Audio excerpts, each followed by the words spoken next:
世界一面白いアクション RPG、これを目標にゲームを作ります。それいや心の中のロイがマーベラスコンビネーションを出してしまいました。申し訳ございません。というわけで今回は、かねてより、僕がね、言い続けてきた、千抜のオブジェクト画についてですね、喋っていきたいんですけど、千抜って何ぞやっていう人がもしかしたらいるかもしれないんで、千抜について3秒で振り返っていきます。第一エネルギーメイを使用しすぎると発生する不可思議な自然現象、それが千抜です。この千抜をね、実体を持ったオブジェクトに変更したいっていうことを前々からずっとね、宣言してきたわけです。そうなんですよね。これ実はエフェクトで今表現してて、ちょっと時間が経つとね、こんな感じで再生時間が終了すると消えていくっていう感じになってます。これがね、ちゃんとその場にオブジェクトとして残って、しかもそれを後々戦闘に利用できるとかなってくると結構面白そうじゃないですか。というわけでね、今回は千抜のオブジェクト化っていうタスクをここ2、3日ぐらいですかね。うちの優秀なプログラマーの三凪さんにね、お願いしてたんですけど、もうね、毎度のごとく仕事早いですね。はいたかさん、一応実装できました。と連絡が来たところです。毎回、うちの優秀なプログラマーが優秀すぎて笑ってしまう。ってな感じでコメント欄からツッコミが来るくらい優秀な三凪さんなんですが、今回はちょっと様子がおかしいですよね。はいたかさん、一応実装できました。匂うな。一応。このワードはね、ちょっと重く受け止めた方がいいっすよね。なんかこう、プログラマーさんとか技術屋さんと打ち合わせとかするときに、このワードは注意した方がいいなっていうフレーズがいくつかあって、有名どころを挙げると、これって実装可能ですかね？理論的には可能ですね。これね。理論的には可能です。イコール、不可能ですっていう意味です。これをね、額面通り受け取っちゃうと、とんでもないことになるんですよね。そう、言葉だけの意味を見ると、可能なんじゃねって思っちゃいそうなんだけど、この言い回しが出てきた場合はね、もう9割9分ぐらい不可能なんで、諦めて別の方法を模索した方がいいですよね。今回のケースね、この一応実装できました。一応。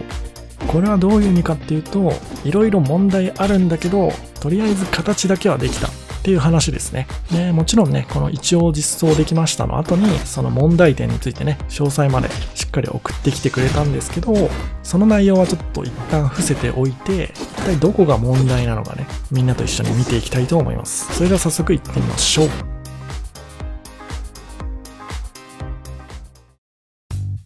今現在ですね、オブジェクトとしての千抜っていうのは、こんな感じでね、フィールドに直接設置しておくっていう風な仕組みになっています。このちょこんと出てるのが千抜ですね。これを地面の下に隠すような感じで設置するっていう仕組みになっています。これどういうことかっていうと、通常のね、メイを使用しすぎた時に出てくる、いわゆる普通の千抜の方に関しては、昔、古い方のバージョンですね。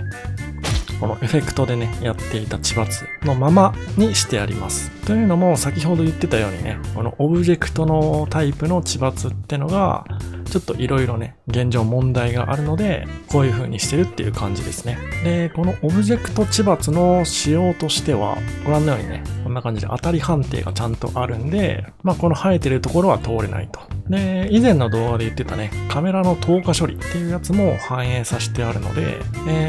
こんな感じでね、カメラに千抜が被っちゃっても、ある程度はね、戦いやすいかなと思います。そしてですね、このオブジェクトの千抜に対して何らかの攻撃判定がヒットすると、こんな感じでね、粉々に、ね、なってしまう。という感じです。この粉々になるときにね、今衝撃波みたいなの飛んでたと思うんですけど、あれがね、一応攻撃判定になっております。イメージとしては、これ月光剣の硬波みたいな感じの、いわゆる遠距離攻撃の必殺技みたいな感じにしたくて、千抜を食らった側がね、逆転するための一手として使用したりとか、あるいはその逆でね、千抜に打たれた相手をさらに追い詰める、とどめの一撃として利用できると面白そうかなと思います。ただこれ現状だとね、同心円状にね、衝撃波が広がっていってるので、こんな感じでね、車線さえ通っていれば、全くあさっての方向にいる相手にも当たっちゃったりするので、ちょっと今のままだと強すぎるって感じですね。ちゃんとね、方向性を持った、ベクトルを持った攻撃判定にしないといけないかなと思います。で、その判定に合わせてね、エフェクトを乗っけていくっていう作業もまた必要ですね。とまあ、こんな感じでね、必要とされている機能に関しては、一通り入ってるし、見た目もね、結構いい感じですよね。このバラバラに破片になっていくやつとか。これはね、カオスっていうアンリアルエンジンの機能。失礼しました。ケイオスっていうアンリアルエンジンの目玉機能をね、使ってるんですけど、これビルの爆破シーンとかにも使われるようなやつですね。いわゆる非破壊メッシュを作り出すための仕組みなんですけど、結構ド派手な映像とかを作りやすい機能なんで、アンリアルエンジンの PV とかでもね、紹介されてるような、一つの売りの機能なわけですね、このケイオス。それを用いてね、この千抜オブジェクトも作成してるんですけど、このケイオスくんがね、ちょっと厄介な生徒なんですよね。なんというかめちゃくちゃ優秀だけど、たまに急に無断で学校を休むやつ、みたいな。そうそう、これ。ゲームがクラッシュするんですよね、たまに。これめちゃくちゃやばいっすよね。アンリアルエンジンって割と頻繁にね、アップデートが入るソフトウェアなんですけど、使用段階の機能、いわゆるベータ版の機能とかもアップデで盛り込んできてくれたりするんですよ。こういう表現新しくできるようになったから、よかったらクリエイターたち使ってみないかい？ただ、ベータ版だから動作の安定性はちょっと待ってね、今作ってるところだから、みたいな感じで、新しい新機能とかをどんどんぶっ込んできてくれる。それ自体はね、めちゃくちゃいいことだと思うんですけど、たまにね、こういうちょっと安定性に欠けるやつとかがあったりするんですよね。で、三つなぎさんに、このケイオス周り、うちのゲームの作り方が悪いのか、それともケイオスの安定性がそもそもあれなのかっていうのをちょっと調査してもらったんですけど、どうやらね、あんまりうちの千抜の作り方自体は原因というわけではなさそうだということで、もうちょっとね、そのケイオスの安定性が向上すれば、絶対にね、ケイオスで千抜のオブジェクトの表現はやっていきたいなと思ってるんですけど、ちょっとね、目前に体験版とかも控えてるんで、とりあえず当面はね、ケイオスが安定するまでは、ちょっと別の表現方法でね、乗り切らないといけないかなっていう感じですね。それが冒頭に言ってた問題点というわけです。で、これの解決方法なんですけど、これまたね、ナイアガラっていう、アンリアルエンジンのエフェクトのシステムがあるんですけど、そいつでね、この非破壊メッシュと、似たようなことができるっていうことなんで、そのナイアガラエフェクトでちょっとごまかしていく感じにしようかなと思ってます。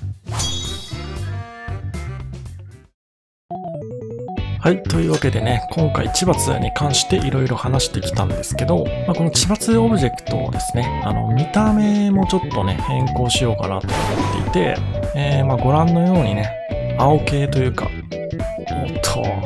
気を取り直しまして、ご覧のようにね、青系というかね、エナジー系の色の中から選んでいこうかなと思ってます。これとりあえずね、手持ちのマテリアルの中から合うんじゃないかなっていう感じのやつを6種類ぐらいね、ピックアップしてます。千抜の設定としてはね、千抜が出来たてほやほやの時はこんな感じのね、エナジー系の不安定な状態。だからこそ武器で叩くと爆発が起きたりすると。で、それがね、長時間年月をかけていくにつれて、こういう感じの硬いね、岩の色になっていくという感じで考えてるので、戦闘中にね、起こる千抜っていうのはこういう感じのブルーのエナジー系の色になるのかなと思います。個人的にこの右端の2つとか、あとは一番左のやつかな。このちょっとね、中心からずれたところにエナジーの本流があるみたいな、こういう感じのマテリアルが結構合うんじゃないかなと思ってます。はい。というわけでね、いろいろ問題はあったんですが、これからもね、コツコツ制作の方を進めていきたいと思います。それではまた次回の動画でお会いしましょう。お疲れ様です。